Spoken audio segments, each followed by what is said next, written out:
Hello. इस video में हम लोग चर्चा करेंगे सामाजिकरण के उद्देश्य। इससे पहले वाले वीडियो में हम लोगों ने चर्चा की थी सामाजिकरण क्या है। विभिन्न विद्वानों द्वारा सामाजिकरण के संदर्भ में क्या क्या परिभाषा दी गई थी।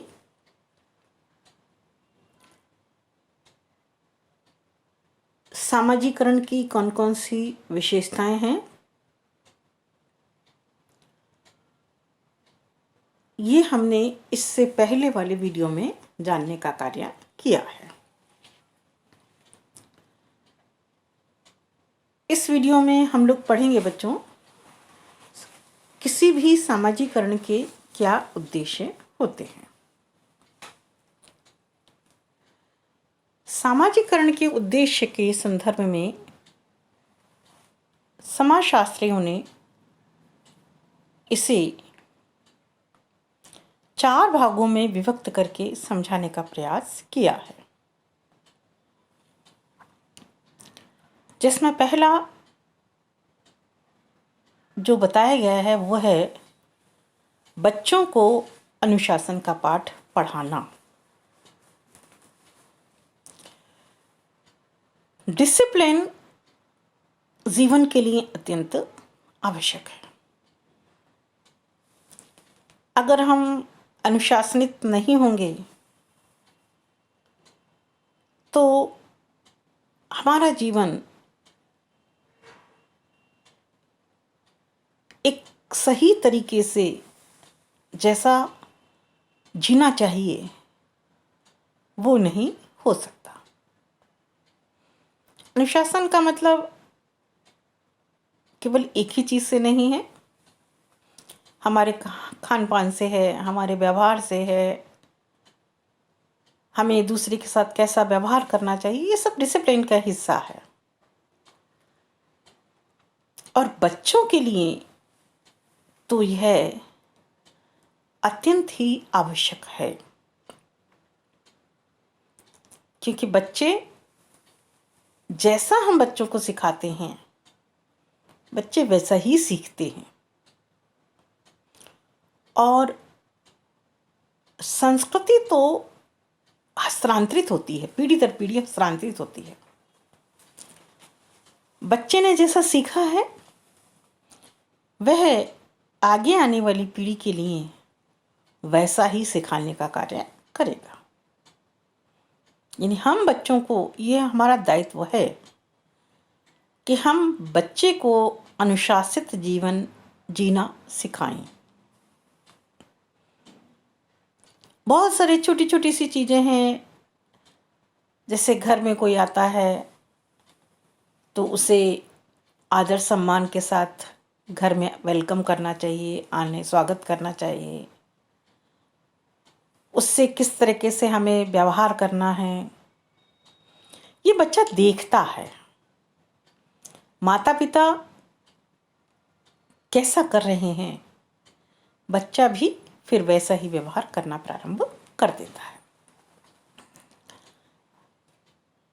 माता पिता बच्चे को, घर में बुजुर्ग हैं, माता पिता हैं, विद्यालय में टीचर हैं, उसको समय समय पर ये बताते रहते हैं और बताना चाहिए कि कौन सा कार्य उचित है और कौन सा कार्य अनुचित है। उचित कार्य अगर करता है तो उसको पुरस्कार दिया जाना चाहिए, और अगर अनुचित या गलत कार्य करता है तो उसे दंड दिया जाना आवश्यक है। और देखिए बेटा, दंड के संदर्भ में तो किसी समाजशास्त्री ने कहा है कि यदि समाज में अनुशासन नहीं है तो समाज विघटित होता रहेगा। और एक बार यदि किसी एक व्यक्ति को दंड दिया जाए गलत कार्य के करने का, तो समाज का दूसरा व्यक्ति भी वह देखता है कि अगर इस प्रकार का कार्य हम करेंगे तो हमें भी दंड मिलेगा। तो एक व्यक्ति को दंड मिलना बहुत सारे व्यक्ति को दंड नहीं मिलने से बचाने का कार्य करता है। दोनों चीज़ होनी आवश्यक हैं कि अच्छे कार्य के लिए बच्चे को प्रोत्साहन भी मिलना चाहिए और गलत कार्य के लिए उसे दंड मिलना चाहिए। एक छोटी सी बात और मैं आपसे शेयर करना चाह रही हूँ। अमूमन सामान्य जीवन में हम देखते हैं कि किसी की अगर कोई कमी होती है तो हम उसे तुरंत टोकने का काम कर देते हैं। ये गलत कर रहे हो, तुमको ऐसा नहीं बोलना चाहिए, ऐसा नहीं करना चाहिए।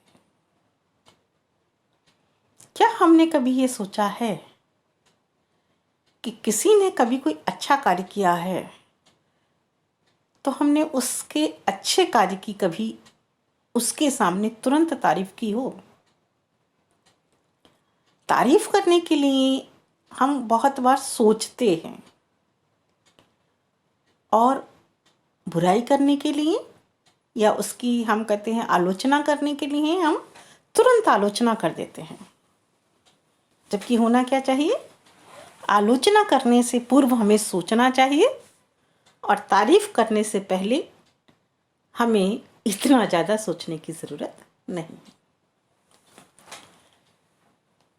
बच्चे को क्या करना है क्या नहीं करना, ये सिखाने का कार्य इस समाज के द्वारा ही किया जाता है, जिससे बच्चा एक अनुशासित प्राणी बनता है। नेक्स्ट अगर हम बात करते हैं प्रत्येक व्यक्ति में प्रेरणा उत्पन्न करना, यानी बच्चे को यह बताना क्या उचित है क्या अनुचित है, ये समाज का दायित्व है। कुछ बच्चा देखकर सीखता है, कुछ बच्चे को बताना पड़ता है। नेक्स्ट अगर हम बात करते हैं तो सामाजिक भूमिकाओं से अवगत करवाना, यानी एक समय में एक व्यक्ति बहुत सारी भूमिकाओं का निर्वहन करता है। सभी भूमिकाओं का निर्वहन वह समान तौर पर नहीं कर पाता या उतने अच्छे तरीके से नहीं कर पाता। बच्चे को यह सिखाना है कि किस भूमिका को धारण करने के समय आपको किस प्रकार का व्यवहार करना चाहिए।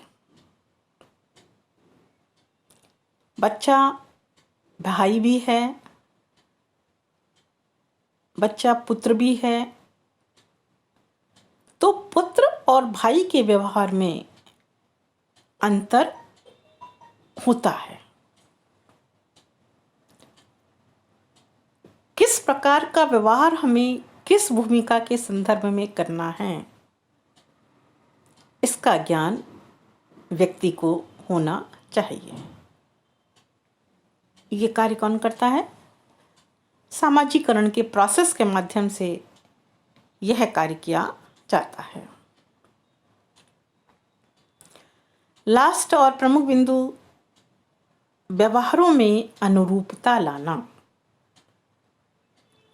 अनुरूपता लाना यानी समाज में बहुत सारे व्यक्ति हैं जिनको यह समझाया बताया जाता है सामाजिकरण के माध्यम से कि किस कार्य को व्यक्ति को किस तरीके से करना है, कौन सा व्यवहार उचित माना जाएगा और कौन सा व्यवहार अनुचित माना जाएगा। ये सारी चीज़ें समय समय पर बच्चे को सामाजिकरण के माध्यम से सिखाने का कार्य किया जाता है, जिससे समाज में व्यक्ति के व्यवहार में एकरूपता या अनुरूपता देखने को मिलेगी। थैंक यू बच्चों।